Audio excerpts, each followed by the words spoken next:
Coming up on the Suze Orman Show, I'm going to tell you the difference between a home equity line of credit and a home equity loan and which one is better for you right now.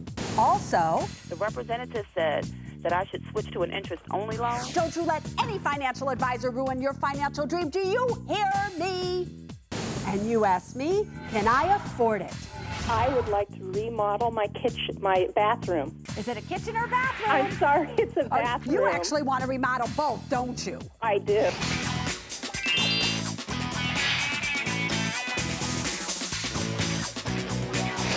Hi everybody, I'm Suze Orman and you're watching the Suze Orman Show.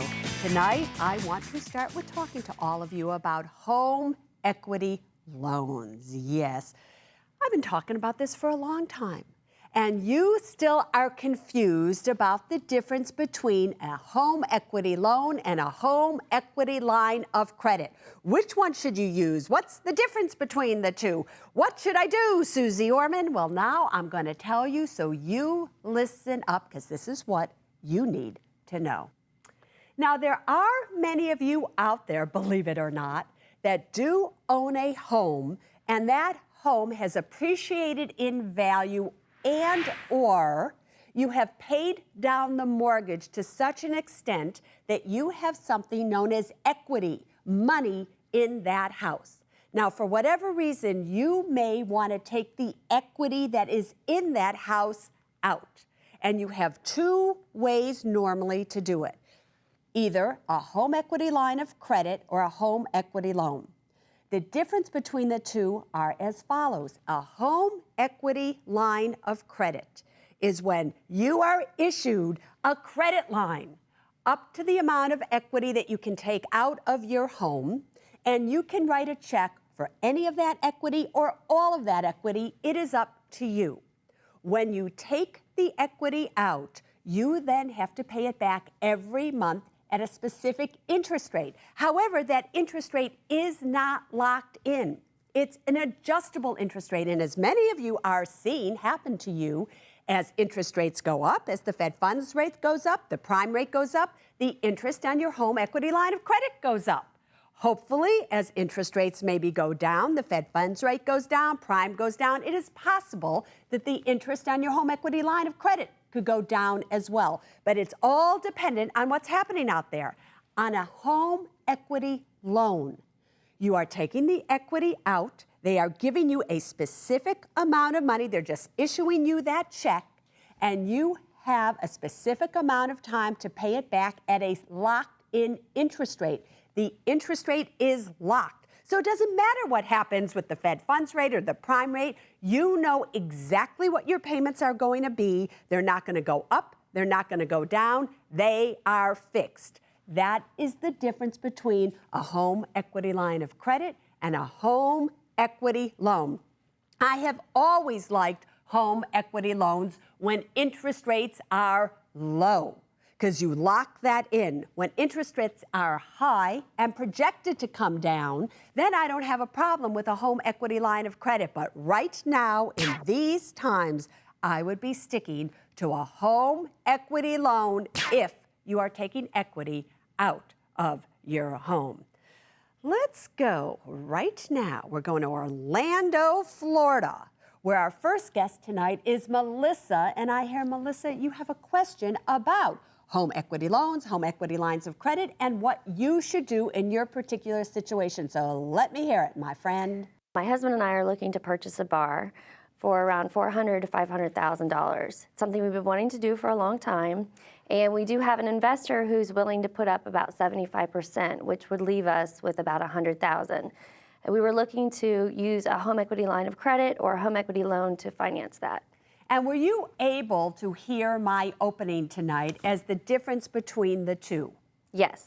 Now, you want to use a home equity line of credit or a home equity loan. Hopefully it's a home equity loan. How much is your current house worth? $280,000. All right, now, $280,000. How much is your first mortgage on this home? $128,000. All right, so essentially $130,000. You have $150,000 of equity in this home. Correct. Now you want to take out $100,000 of that equity. Correct. Can you, first of all, afford the payments on that home equity loan? Because if you take out $100,000 and you do it over 30 years, it's going to cost you about $600, $700, $800 a month, depending on the interest rate that you lock in. Can you afford, without a shadow of a doubt, your original mortgage payment and the payment on the home equity loan? Yes. Where does that income come from?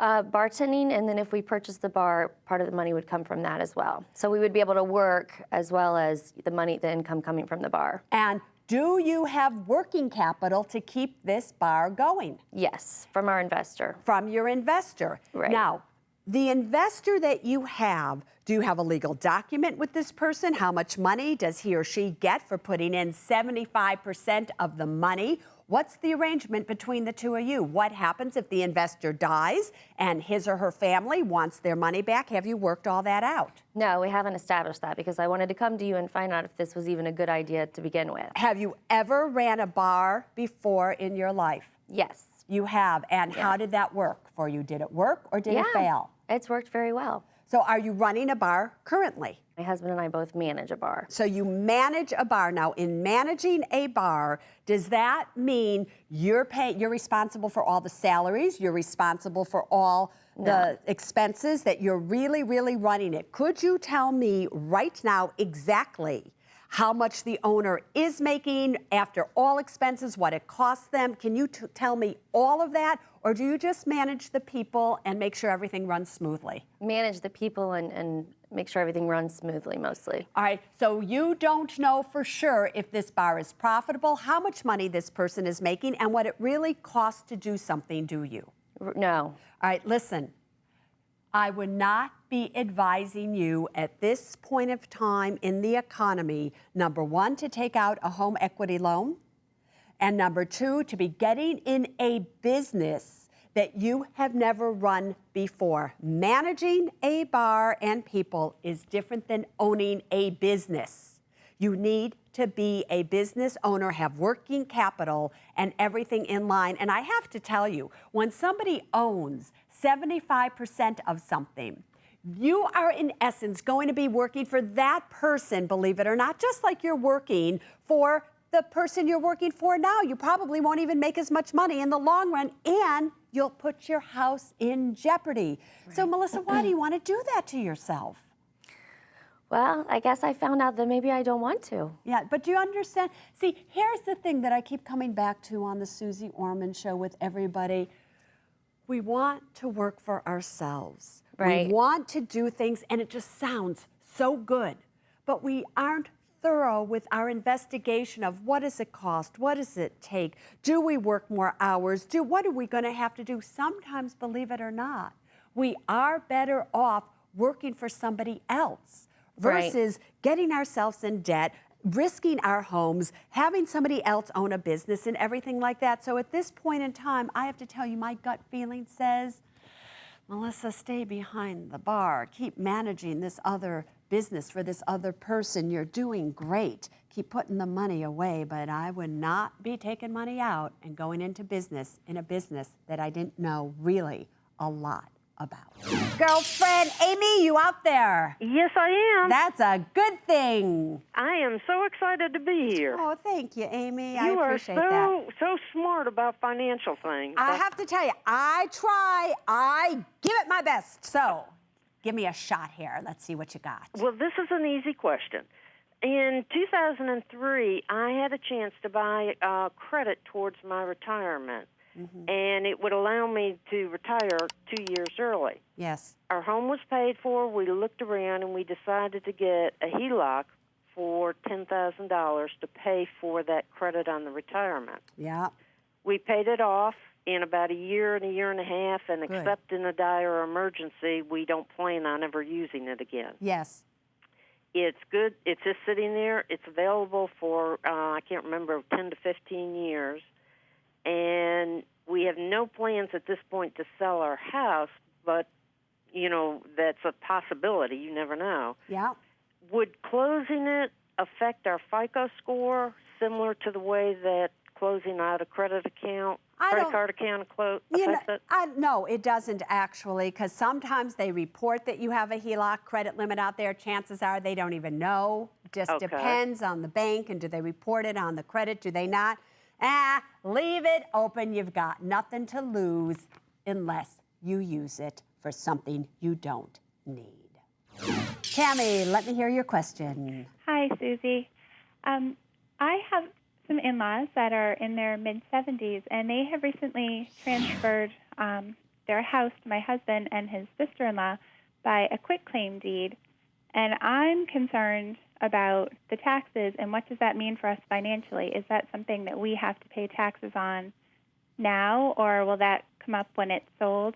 They are currently paying the property taxes on the house. Well, why did they do that, Tammy? Are they living in the house currently? Yes. All right, they're living in the house, and they have, no matter how they did it, they got the name, the title from their names into the title of your husband and his family, correct? Yes. All right. And so now your husband and whoever else owns this home. How do they own it? Do they own it as joint tenancy or tenants in common? I'm not actually sure. All right, that's number one. We need to think about, put a pin in that for 1 second. Number two, how much did your in-laws pay for this home when they purchased it? They built it, so I don't actually know. How much is it worth amount? today? I'm not sure. You're not sure? All right. Here is the problem, which is why they really should not have done this, and I think they should reverse the whole thing.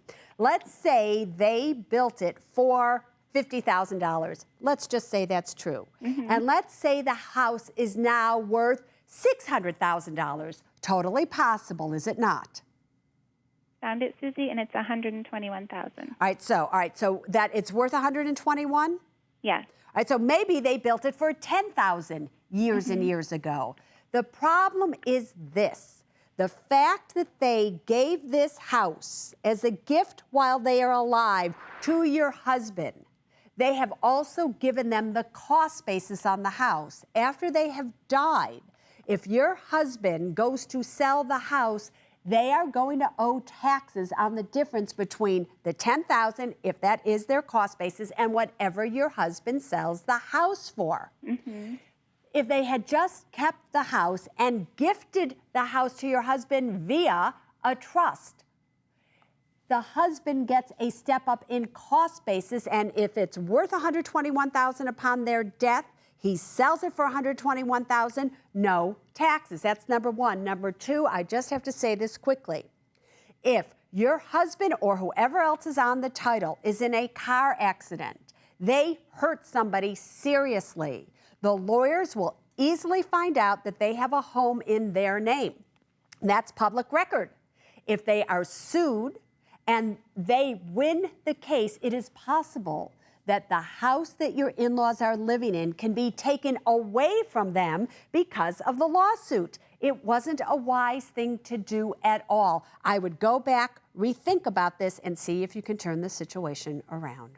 The representative said that I should switch to an interest-only loan. Have you lost your mind? You have a 15-year Right. fixed rate mortgage at 4.5%. People would die for that. Also, I graduated a little over 2 years ago from a very expensive school with around $90,000 in student loans, 2/3 of them private.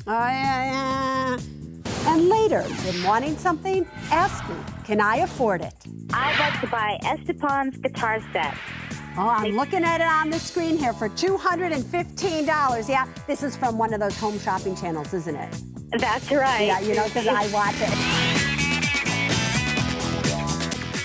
Welcome back to the Suze Orman Show. Okay, I got a good feeling about this one, Charlotte. Do you? Yes. Come on, let's give it all we got here. Come on, girlfriend, go for it. Okay, I went to a wealth management meeting at my sister's house where I was introduced to a financial group that showed me that my current 15-year fixed-rate mortgage was a money pit at 4.5%. The representative said that I should switch to an interest-only loan to make my payments smaller, maintain my current standard of living by investing the difference of the amount of debt that I have, the difference of the amount I would be paying, withdraw all the equity that I have in my home, and invest the rest. I currently have $350,000 to $400,000 of equity in my home. I also own a vacation home that I purchased in December of 2006, and this plan sounded really good to me, but my fear is the what if. Fair is, listen to me. You listen to me and you listen to me now. Do you understand that the reason that the economy is in trouble now is because of financial shysters like the one that spoke to you and told you to take your money out of your house, invest it here, go from a fixed rate mortgage to an interest-only mortgage? Have you lost your mind? Well, you have a 15-year fixed rate mortgage at 4.5%. People would die for that. They would die for that. You are not to touch that money. I don't care that it's a money pit. I don't owe 1 penny on a mortgage. I own millions and millions and millions of dollars of real estate, and I own them all outright. That's a money pit? I don't think so. That is security, and that's how it's supposed to be. Don't you let any financial advisor ruin your financial dream. Do you hear me? Let's go to Don tonight. I think you're coming to us from Maryland. Isn't that correct? Yes, it is. Oh, good. I like Maryland. All right. Go on. Ask me your question. Okay. I'm looking to retire in 5 years, and I want to preserve and protect as much of my retirement income as possible from the tax man. Yes. And I'm trying to decide if it would be better if I began to move some of my funds from my traditional IRA to the Roth IRA to have less tax consequences when I begin to take distributions. But here's the problem, Don. Are you going to be making more money when you've retired than you're making now? No, I don't think so. So you're actually in a higher tax bracket now than you're going to be when you retire. So if you move money from a traditional IRA now, it's called a conversion. Mm-hmm. If you convert from a traditional IRA now into a Roth IRA, and by the way, you can only do so if your income is under $100,000 or so, right around there. So if you convert from a traditional IRA right now to a Roth IRA, you're going to owe ordinary income tax right now on the amount of money that you have converted.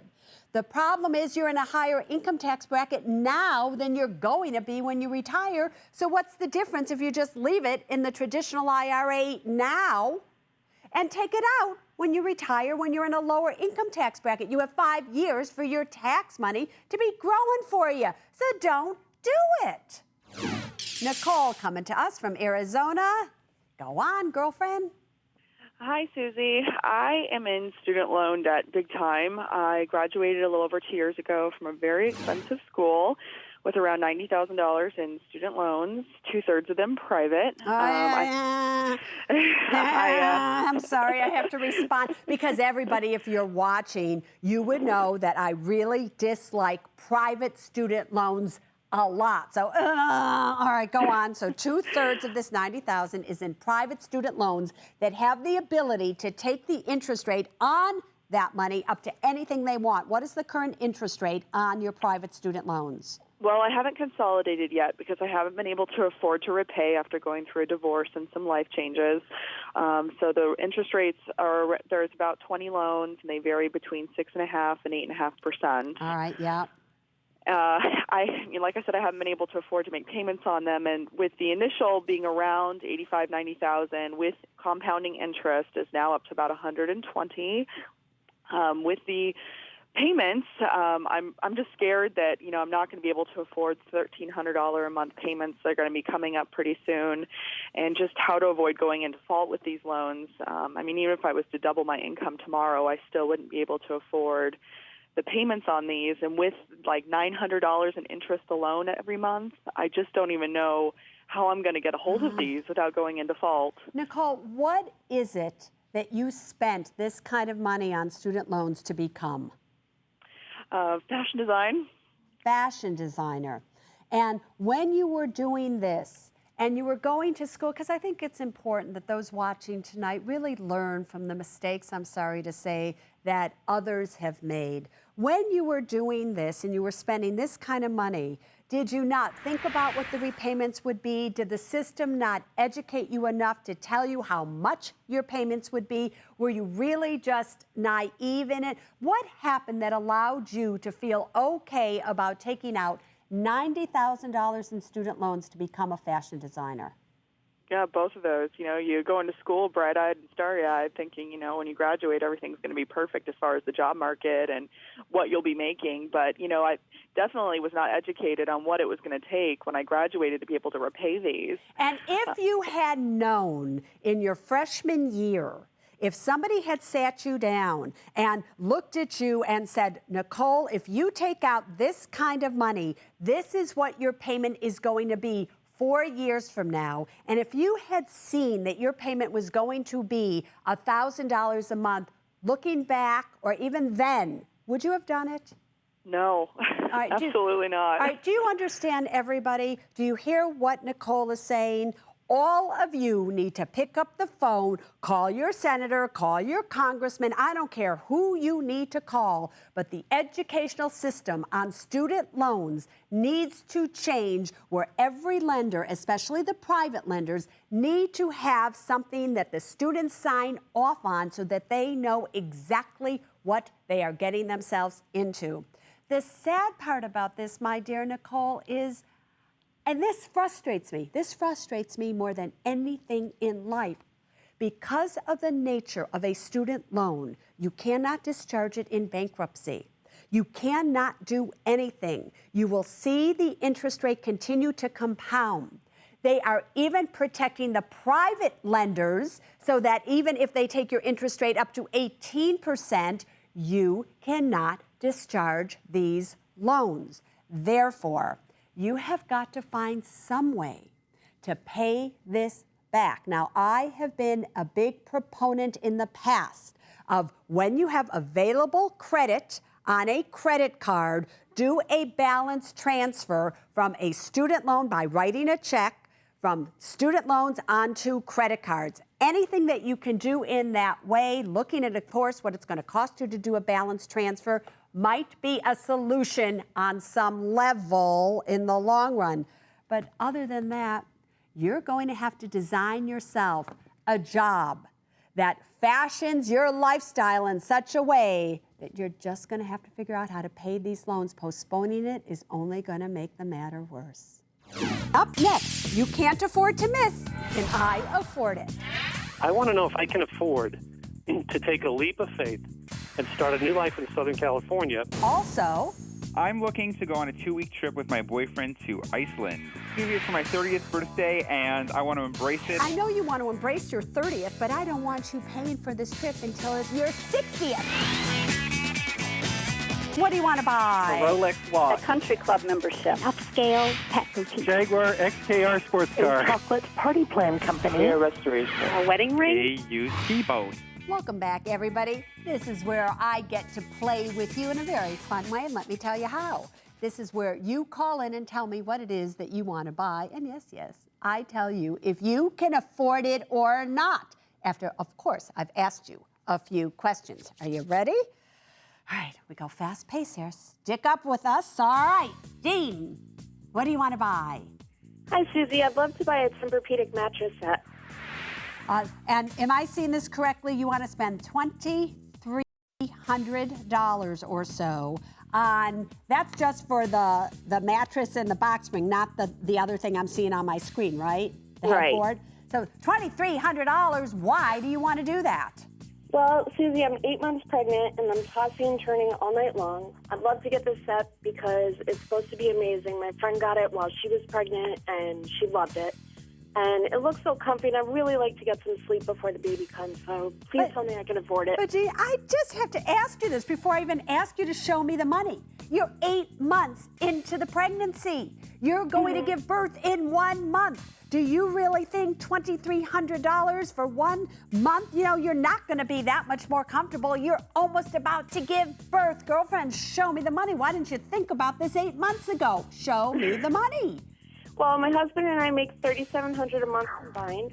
We have $950 for rent every month, $44,000 in student loans at 3.85 and 4.25%, and $4,000 in savings and $17,000 in a retirement account. And you want me to let you take $2,300 of your savings and put it... No. How are you buying this? I'd get a store promotion for 12 months, no payment and no interest. All right, but then 1 year from now, in order to take that 0% and no payments, you're going to have to come up with $2,300 in full to pay that off. Mm-hmm. And therefore, you are, like I said, asking me to take all of your savings after you've given birth to a baby to have a comfortable mattress for 1 month until you've given birth? Denied. I don't think so. Don't you dare do it. John, what do you want to buy? Susie, how are you? I'm fabulous. Thank you, sir. Thank you for taking my call. Yes. I have kind of a unique situation. All right. I want to know if I can afford to take a leap of faith and start a new life in Southern California, where I met my wife of 18 years and where we want to settle permanently. So the $50,000 that I'm seeing on the screen, is that $50,000 that you need to change locations, move there, and then see how your life is going? That's approximate. Yeah, that's correct. That's what I approximate. All right, I'm going to keep my fingers crossed for you because California is so beautiful. I hope I get to say yes to you. Go for it. Show me the money. Okay, right now I take home after taxes $12,000 a month. Yes. My living expenses, I think, are probably about $6,000 a month. Right now, but they're going to double, I am sure, once you go to California. Okay. Will you be able to continue making $12,000 a month in California? I don't think so, because part of my my life change is I'm feeling kind of burned out with my current job. What do you do? I'm sorry? What do you do? I'm an institutional trainer. Oh, all right. So go on. Okay. And so what I want to do is possibly explore a more rewarding career. Yes. So I have $300,000 in my retirement account. Yeah, which you can't touch because you're too young. Go on. Correct. And I have $900,000 in savings. That you can touch, correct? That's correct. All right. Guess what? This one's so simple, I can't even tell you. Go on, move. You've been approved. You've been responsible with your money. You have what it takes. Go there, see how much money you can make. I think you're going to have a great lifestyle. Lisa, what is it that you want to buy? I would like to remodel my bathroom. Is it a kitchen or bathroom? I'm sorry, it's a bathroom. You actually want to remodel both, don't you? I do. I knew I could tell. It's like, and you rather do the kitchen, but how come I have a feeling you want to do the bathroom? Probably because you have kids and they're messing up the bathroom you have. But okay. I have 2 teenagers, and as you can see from the picture, we've got 1 sink, and I'd really like to get a double sink in there and just make better storage, and the bathroom is really caught in a 70s time bubble. But $12,000? How old are these kids of yours? 13 and 15. And your husband, is he handy around the house? Yes, he is. So why can't he just do it for a lot cheaper? You know, you go down to Lowe's or Home Depot, get one of these things and just do it yourself. Can you not do that? $12,000 is a lot of money, but that's not my problem. Here's what I need to know. Show me the money. My husband and I bring in about $8,700 a month. That's good. We have $189,000 mortgage, 30-year fixed. Yeah, that's all right. $43,000 private loan at 5%. And that could go up to anything, yes. It's we also have a $6,500 car loan at 2.9%. Yeah. We have about $66,000 in savings and about $97,000 in our retirement. All right, so retirement I always discount because you're too young to touch it. The problem here is, how are you going to pay for this? I'd like to pay cash. And your husband, does he want to pay cash for it? Yes. Here's the thing. I think $12,000 is too much given the amount of money that you have in savings and everything else. If you could somehow bring it down, okay. The $12,000 has been denied. However, if you can get creative and do whatever and spend at most $7,000 to $8,000, okay, you would have been approved. Adjust it a little, and then you can afford it. All right, and Rhonda, what is it that you want to buy? Hi, Susie. I'd like to buy Esteban's guitar set. Oh, I'm looking at it on the screen here for $215. Yeah, this is from one of those home shopping channels, isn't it? That's right. Yeah, you know, because I watch it. And do you love him with his little hat on and everything? That little black hat that he wears, vroom, as he strums. Are you surprised that I knew who Esteban was? I am very surprised, actually. Ah, see, I have many talents. Girlfriend, you show me the money. Strum me a financial tune here. Okay, Susie. My husband and I have a combined income of $5,000 a month. Yeah, that's good. Okay, we owe $118,000 on a 5-year ARM at 8.9%. That's not good. Go on. And we also have a $23,000 on a 3-year fixed at 11%. That's really not good because that tells me you had no money to put down when you bought the house, whatever. All right. Do you have credit card debt? We have $1,600 in credit card debt. And do I see this right? How are you driving the car that you're driving right now? How are you doing that? You I'm lease making monthly it. payments. Yes, and I did lease it, don't you? Because I'm looking at this and I'm going, this woman is leasing a car. I hate when people lease cars because it is a waste of money. Here's the problem. You don't have enough money in savings. You have credit card debt. You have other kind of debt. I know $215 doesn't seem like a lot of money, but you are denied. How's that? The music for your ears. Oh, girlfriend, it's true. Listen to Susie, honey. Listen to mommy here. I know what I'm talking about. All right, Mark, what is it that you want to buy? Hi, Susie. How are you? I'm fabulous. Thank you, sir. I'm looking to go on a 2-week trip with my boyfriend to Iceland. To Iceland, so the two of you really want to get cold here, and $6,000 to go to Iceland. Show me the money. Wait. Show me the money. I tell you, I know. Iceland is stunning. Iceland is beautiful. You better bring your hiking shoes, but you got to be able to afford it. Well, Susie, it's for my 30th birthday, and I want to embrace it and be inspired by the nature and just have a big bang. Well, but you see, here's the problem. I know you want to embrace your 30th, but I don't want you paying for this trip until your 60th. Of course so either not. you have money or you are not going. Show me the money. Okay, well, Susie, I have $7,300 a month in take-home pay. Yep, after that's taxes. good. Yes. But I'll note that it's likely to go down significantly about 2 or 3 years with a likely job change. All right. But then I have about $2,000 a month in rent. Yeah. I have about $100,000 in student loans. Yeah. Most of that, 75%, is at 2.75%. Yeah. And about a quarter is at about 8.2%. That's good. Okay, that's fine. Yes. I have about $45,000 in savings. Yes. And about $73,000 in retirement savings. And how old are you? You are 29? 29, correct. And how are you going to pay for this? It's going to be a combination of some of my savings, a few $1,000s from savings, and then some take-home pay. And take-home pay. So are you ready for this icicle to come your way? I sure hope so. All right. Are you ready? Get prepared. So here's the news. Go and have a happy birthday to you. Oh, You've been exciting, approved, my dear Mark. All right. That wasn't so bad, was it? Want to be part of the Can I Afford It segment? I want you to be. Go to my website, SuzeOrman.com. Right in there on that front page, you tell me what it is that you want to buy, and I will tell you if you can afford it or not. I'm sad to say that I haven't made some good choices in the past, money-wise. I have not paid income taxes at the end of the year for the past few years. Here's what you need to do. Welcome back to the Suze Orman Show. Cynthia, are you out there? Yes, I am. That's a good thing, my dear. Let's hear what's on your mind.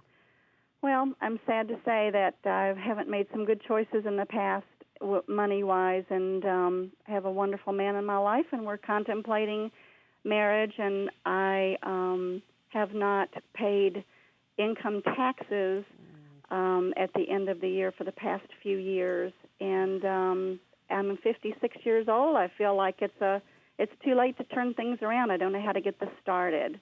So why do you feel like it's too late to turn things around? Because everybody that I speak with financially and read other than you have long-range plans for 20 and 30 years, and I don't feel like I have that much time. You know, whatever time you have is the amount of time that you need. So you can't turn back the hands of time, so why even bother or having any regrets of what you did do, why can't we look at what you're going to do in the future? Have you told your husband-to-be that you owe back taxes? Yes. And what did he say?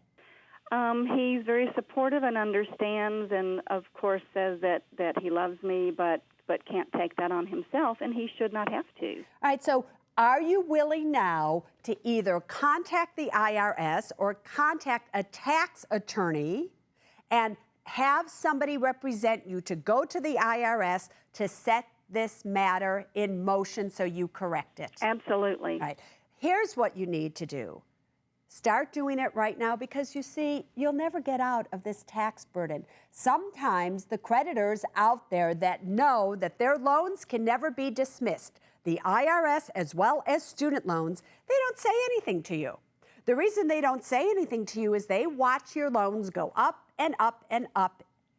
You're increasing because of penalties. You're increasing because of the interest rate you have to pay. And they have the legal authority to actually go in and seize your bank accounts, to garnish your wages. You'll never get out of this loan. The larger it grows, and it is a loan because you owe this money to the IRS. So when you don't pay it, it's like they've lent you the money that you should have paid them. Now you're in trouble. Girlfriend, just start it out right. Don't worry about the time that's passed. Make the most out of every moment from this second forward. Angela, you're on the air. Hi, Susie. Thank you for taking my call. I love your show, and I love your books. Thank you. I've been watching your show for years, but I've never seen this question addressed. I know you advise 6 to 8 months of emergency fund, but does that all have to be cash? I work for the federal government. We have a generous leave policy, and even after I take my vacation every year, I always carry over 240 hours of vacation, and right now I have 700 hours of sick leave, and that's growing all the time.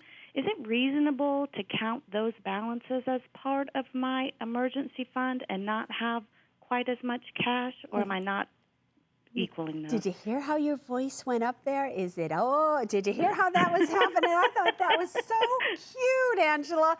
Just so I'm clear, so I can give you the correct answer, you get sick, you cannot work. You are now laid off, you quit your job, they fire you. Are you still entitled to that money? Will they give it to you in some form? Okay, if I'm laid off or if I quit, I would get my vacation hours in cash, which was 240 hours, about $8,600. But if I'm sick or injured, or if a family member is sick or injured, then I would still be working here. I would still receive my paycheck, my regular paycheck, up to 700 hours, which is about 5 months or so. Then, girlfriend, fine with me. Count it as cash. It seems like it will work. Linda is on the phone tonight. Hi, Susie. Thanks for taking my call. I'm a dedicated follower and really need your advice. You got it, girlfriend. I'm here for you. I recently started a new job, and they have a 401k plan with 50% matching and 6%, up to 6%. Great. But it's a group variable annuity issued by an insurance company. Yep. I know I should take advantage because of all the benefits of 401k plans, but you've also warned us so many times about variable annuities. Yes. So what do I do? Here's the thing. In a variable annuity within a 401k plan or a 403b plan, I don't have a problem with it. Are there better places for your employer to have as a retirement account for all of you? I personally think so. But when somebody is giving you 50 cents on the dollar, so what if you're paying more in expense ratios and things like that? Just go ahead and take advantage of it. Close it down, because if you ask me, I would not be paying $1 in annual fees for a credit card. They make enough money off of you in every other way.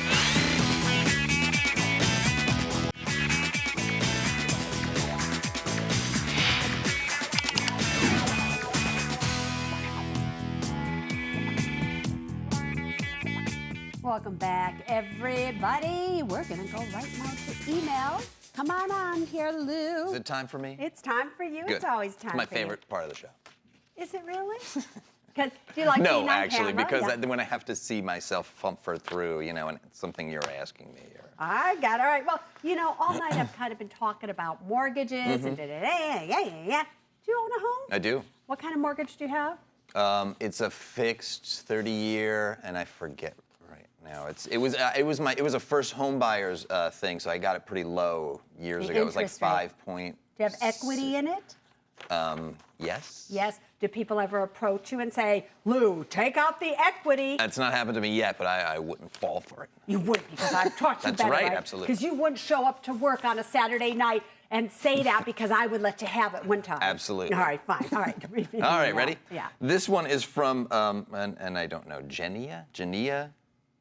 I you're don't know the swift with pronunciation. names, huh? Well, look, G-E-N-I-A. I don't have my glasses on. All right, It's fine. Okay. Sorry. All right. Hey, Susie.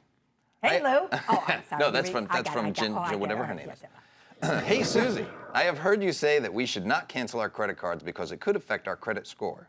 Well, what if you had a credit card for 10 plus years and they refused to drop the annual fee? Should I continue to pay $39 a year to keep my history? I don't think so, Jania or Jean or whatever your name is. Here's the scoop. 10% of your FICO score, your credit score, is made up of how long you have had credit cards, your credit card history. That's not a big percentage of your FICO score. 30%, however, is made up of your debt, how much you owe to your credit limit ratio, how much credit limit these cards have given you. This is what I would do. I would open up a brand new credit card with the exact same or even larger credit limit that this old one that you've had for 10 years has extended to you. That way, your debt to credit limit ratio stays the same. I would then close down the card that's charging you $39 a year to have it, given that you aren't using it. And who cares? 10% isn't going to kill your FICO score by any means, and it might not even hurt it at all, given what else you have out there. So close it down, because if you ask me, I would not be paying $1 in annual fees for a credit card. They make enough money off of you in every other way. Don't pay them fees. A 10-year customer, and they won't drop the annual fee. Probably not. That's too bad. Well, listen, don't get me started on credit card companies. Yeah. You know how I feel about credit card companies. They do all kinds of things to you that you don't even have a clue they're doing to you. Why? Because you're not even checking your statement. But we're checking out. Absolutely. All right, everybody. There's so much tonight that we talked about that not only should you want to know, but the truth of the matter is you need to know. This is a need to know kind of show, because everything we talk about here, if you don't need to know it today, you might need to know it tomorrow. You'll probably need to know it 5 years from now, but whatever we talk about, it is relevant to you and your personal finance sometime in your life. So until next time, there's only one thing that I want you to remember when it comes to your money, and it is this: people first, then money, then things. Now you stay